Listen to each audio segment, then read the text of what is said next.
Paano nga ba natin malalaman na gusto talaga ni Lord na andito tayo sa posisyon natin ngayon? Simple lang, sa kahit anong hirap ng pinagdaraanan natin, He always provides. Even you're not asking or praying for it, He knows what we need. Tulad na lang sa akin, I really wanted to stay sa paggawa ng content at sa pag-influence pa ng ibang tao. He gave me job na hawak ko oras ko para if I need to do some editing, shooting ay magagawa ko. He gave me business na kahit kakasimula lang ay dagdag pantawid sa mga kailangan ko.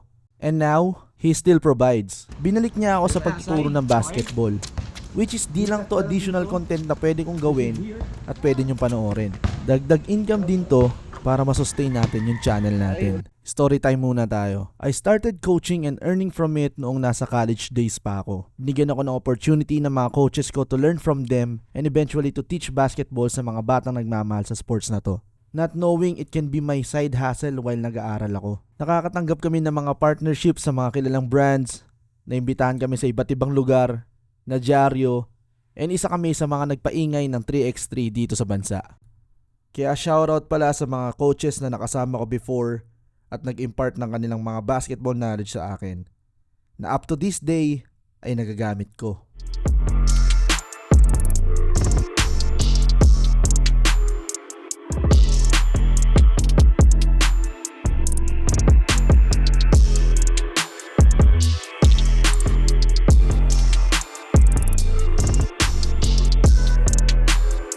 And now, first day natin as personal trainer ni Freud at Boas.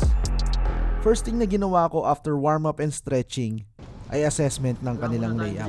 Dura muna tayo dribble, walang dribbling. Gusto ko lang ma-practice. Diretso lang tayo. Dito tayo, lapit. Ito lang muna. Okay, you go straight. Wala mo ng dribble. Gusto ko lang maayos na finish. Mataas na talon, lay rin, okay? So diretso lang tayo. Wala mo ng dribble 5 go, 15 made. Baba ng talon mo eh, ayaw mo iangat yung kamay mo eh. Go, bilis pa tayo, bilis. Go, bilis pa. Yan, ganun dapat, Floyd. Angat mo. Yan. Ano ba ina-aim natin? After that, tinuruan ko sila ng jump stop, jab fake, and one dribble layup. Makaka-fake ba yung ginagawa nyo dito lang? Hindi eh. Gagawin natin. Okay. Stop. Pasok ka dito muna. Bongas. Tignan nyo pa ako.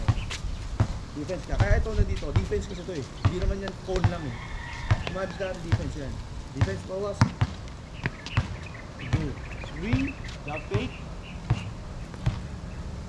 dribble.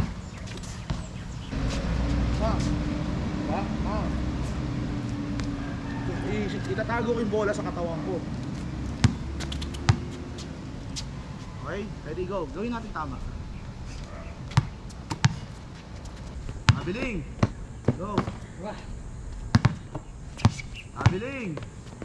Hindi gagalaw yung ano nyo, pivot nyo. Huwag nyo nga angat to. Nakita nyo ba kumangat to sa akin? Hindi, diba?